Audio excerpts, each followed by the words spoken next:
এই মসজিদে জিনের মসজিদ এবং আমার পেছনে যে মুরব্বী দাঁড়িয়ে রয়েছে উনি হচ্ছেন এই মসজিদের মহাজন।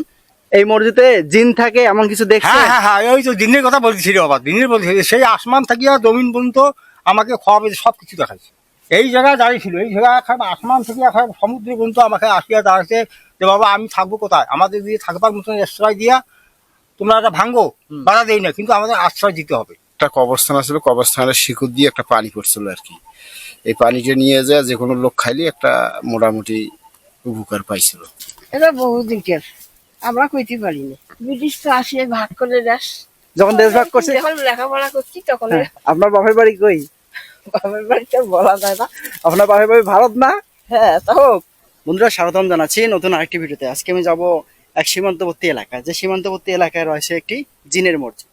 সেই মসজিদে নাকি জিন বসবাস করে। আজকে আমরা দেখব সেই জিনের মসজিদ। ততক্ষণে বন্ধুরা আমার সঙ্গে থাকুন এবং পুরো ভিডিওটি দেখতে থাকুন। এই রহস্যভরা ইতিহাস খুঁজতে চলে যাচ্ছি এক সীমান্তবর্তী এলাকায়। আমি যে রাস্তাটি ধরে হেঁটে যাচ্ছি এটি হচ্ছে ভারতের সীমান্ত, আর এইদিকে যে জমিটি রয়েছে এটি হচ্ছে ভারতের, আর এদিকে জমিটি এদিকে হচ্ছে বাংলাদেশের। এই দুই সীমান্তর মাঝখান দিয়ে আমি হেঁটে যাচ্ছি সেই সীমান্তবর্তী একটি মসজিদ দেখতে। আপনাদের সাথে শেয়ার করব সেই মসজিদ। বন্ধুরা দেখুন যে সামনে একটি পিলার দেখা যাচ্ছে, এটি হচ্ছে 888 সাব পিলার। এই পিলারটার এদিকে হচ্ছে বাংলাদেশ আর ওইদিকে হচ্ছে ভারত। এই পিলারটির অপর দিকে রয়েছে একটি মসজিদ, যে মসজিদটি ভারত এবং বাংলাদেশের যৌথ মসজিদ হিসেবে ব্যবহার করে। আমরা এখন দেখবো সেই মসজিদটি। বন্ধুরা অবশেষে পৌঁছে গেলাম সেই ঐতিহাসিক মসজিদ। আমার পেছনে যে একটি মসজিদ দেখতেছেন, এই মসজিদটি দেখে মনে হবে যে আধুনিকতার ছোঁয়ায়, সবকিছু আধুনিক, কিন্তু আসলে এই মসজিদটি আধুনিক নয়। এই মসজিদটি একটি ঐতিহাসিক মসজিদ, যে মসজিদটির বয়স প্রায় 300 বছর হইবে। মানে এই মসজিদটা আমরা নিয়ে যাইতে চাইছিলাম, দোয়া দুলুস ওখানে পড়াইছিলাম, যারা নিয়ে যাইতে চাইছে তারা মারা গেছে। এখন পরে নিয়ে যাওয়ার পর এই মসজিদটা হুসলে 5টা মসজিদ হইলো। এই মসজিদটির প্রতিটি কোনায় কোনায় লুকিয়ে রয়েছে সেই ঐতিহাসিক ইতিহাস, তার সাথে রয়েছে কিছু স্মৃতি। দেখুন এই মসজিদটি আধুনিকতার মনে হলো, কিন্তু আসলে মসজিদটি আধুনিকতা নয়। এই মসজিদটির বয়স হচ্ছে 300 বছর পুরাতন। এই যে আপনাদের যে মসজিদটা আছে, এই মসজিদটার বয়স কতদিন? বয়স মোটামুটি 300 বছর পার হয়ে যাবে। এটা বহুত দিন আগের, ভারত দিকের সবাই একখানে আসিল আর কি। এই মসজিদটা তো পুরোটা সীমান্তবর্তী একটি মসজিদ। হ্যাঁ সীমান্ত। এই মসজিদের যে বারান্দাটা আছে সে বারান্দাটা হচ্ছে ভারতের। ভারতের। আর এই মসজিদে যেতে হলে ভারতের জমি দিয়ে যেতে পা হয়। দিয়ে যাওয়া লাগে। তা এই মসজিদটি আপনাদের কত সালে তৈরি হয়েছে বলতে পারবেন? এটা মোটামুটি ব্রিটিশের আগে। এই মসজিদটা মূলত ভারত এবং বাংলাদেশের একসাথে মসজিদ ছিল। একসাথে ছিল। এই মসজিদটা ভাঙি কতটি মসজিদ তৈরি হয়েছে বর্তমানে? ভারতে প্রায় হিসেবে 4টা 5টা, বাংলাদেশেও 5-6টা হয়েছে। তার মানে সর্বমোটে ধারণা করা যায় এই মসজিদটি ভেঙে 11টি মসজিদ তৈরি হয়েছে। হ্যাঁ ভারতে 5টি এবং বাংলাদেশে 5টা এরকম হয়েছে। বাংলাদেশে এটা সহ 6টা হয়েছে। এটা 6টা। না, এটা ভারতলা করতে দেয় না। এই সীমান্তর কাছাকাছি হওয়ার কারণে করতে দেয় না। না, কাজ করতে দেয় না। এখানে উজুখানে একটা করতে দেয় নাই, ভেঙে নতুন করে ভেঙে নতুন করে ইট সহ আনছিলাম আরো ছাদ দেওয়া উঁচু করার জন্য। ঘরটা মানে রোদের তাপে একটু গরম হয়, পরে করতে দেয় নাই ভারতলা। একটা কবরস্থান আছিল, কবরস্থানের শিকড় দিয়ে একটা পানি পড়ছিল আর কি। এই পানিটা নিয়ে যায় যে কোনো লোক খাইলে একটা মোটামুটি উপকার পাইছিল।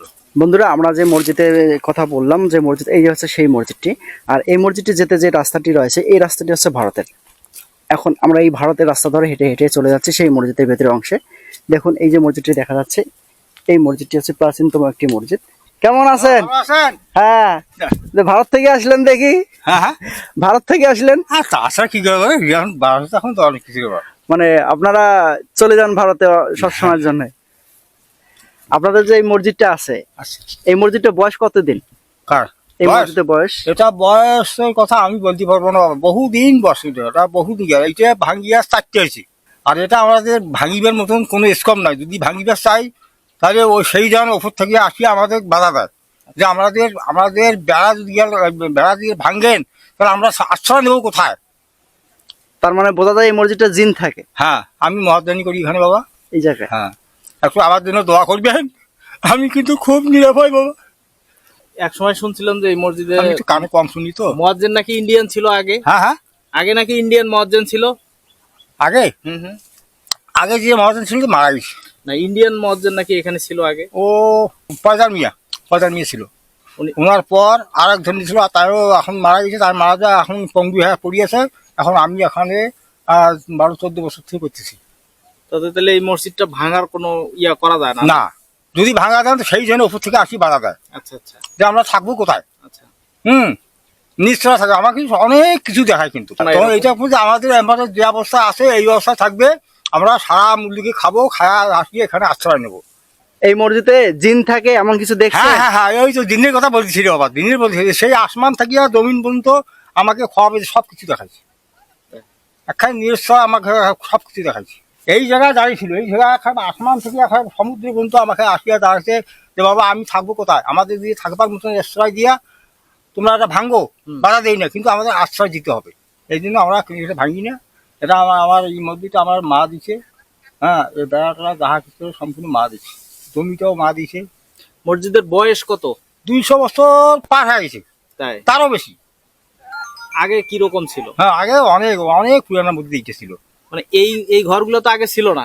হ্যাঁ, এরকম তো আগে ছিল না। না, তখন টিনের বেড়া ছিল। আচ্ছা, এটা আমার মা করে দিচ্ছে। পরবর্তীতে। হ্যাঁ, যে মা কিছু দাঁড়ান করে যা সম্পূর্ণ মা করি। আগে যে মসজিদটা ছিল হ্যাঁ, ওটা কতটুকু ছিল? এইটুকুই ছিল। এইটুকুই ছিল? হ্যাঁ। মানে বাড়ার মতন করে এসব এখন তো আমরা এখন মোট 27 ঘর লোক আছি, এই যে ভাঙিয়ে আমরা 27 ঘর, আর যারা এখান থেকে রাগ করে চলে গেছে তারা এই দুনিয়াতে নাই বাবা। এখানে এসে সবচেয়ে একটি বিষয় আসলে আশ্চর্য হয়ে গেলাম যে এখানে নাকি জিনও থাকে। এই মসজিদে জিনের মসজিদ, এবং আমার পেছনে যে মুরব্বী দাঁড়িয়ে রয়েছে উনি হচ্ছেন এই মসজিদের মহাজন, আর এই মসজিদে পরিচালনা করেন উনি। এবং এই মসজিদের যে অবকাঠামোটা রয়েছে বর্তমানে, এই মসজিদে বর্তমানে যে অবকাঠামোটি রয়েছে সেই অবকাঠামোটি দান করেছেন ওনার মা। আর এই মসজিদের বয়স ওনার মুখে শোনা যাচ্ছে যে 200 বছরের অধিক, আনুমানিক বোঝা যায় যে 300 বছর হবে। আর এই মসজিদে নাকি উনি দেখেছেন যে বিশাল বড় জিন থাকে। আসলে কি এই মসজিদে জিন থাকে? দেশ ভাগ যখন হয় নাই, মানে বাংলাদেশ ভারত যখন হয় নাই, না, তখন এই তখন তো মসজিদ এগুলো সমস্ত আমরা এই মসজিদে ছিলাম। আমরা এগুলা এই যে কটা ঘর দেখতেছি না, তার মানে আমরা এক জামাতে ছিলাম। এইটা ভাঙি, এখানে একটা আছে, আমার ওখানে একটা আছে, ওখানে একটা আছে, সেটা ভাঙি 4টে আছে। ভারতে কয়টা হয়েছে? ভারতে আছে 1টা 2টা 3টে। বন্ধুরা, এখন আমরা সেই ভারতের জমি ধরে চলে যাচ্ছি ভারতের ভিতরে। এই যে একটি গাছ দেখা যাচ্ছে, ঐতিহাসিক গাছ, এই মসজিদের অপরদিকে একটি প্রাচীনতম একটি গাছ দেখা যাচ্ছে, সেই গাছটির কাছে যাব। এই গাছটি হচ্ছে অনেক পুরাতন। আর এই মসজিদের সবচেয়ে ভয়ঙ্কর বিষয় হচ্ছে যে এখানে এসে জানতে পারলাম যে এই মসজিদের অনেকেই এখানে নতুন করে স্থাপন করার চেষ্টা করেছিল, কিন্তু এখানে যারা নতুন করে স্থাপন করে চেষ্টা করেছিল তারাই নাকি তাদের মুখ দিয়ে রক্ত বের হয়ে তারা অসুস্থ হয়ে গেছে, হয়তো বা কেউ মারা গেছে, এরকম কিছু শোনা যাচ্ছে এখানে এসে। আসলে এই বিষয়গুলো একটি আধ্যাত্মিক বিষয়, যে এই মসজিদের অলৌকিক কিছু কাহিনী, এবং এই মসজিদের একটি জিনের মসজিদ বলে।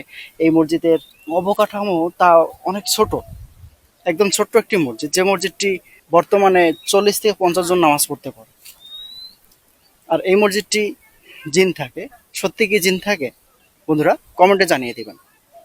আর ভিডিওটি ভালো লাগলে অবশ্যই অবশ্যই আমার চ্যানেলটি সাবস্ক্রাইব করবেন এবং পাশে থাকা বেল আইকন বাটনটি অন করে রাখবেন।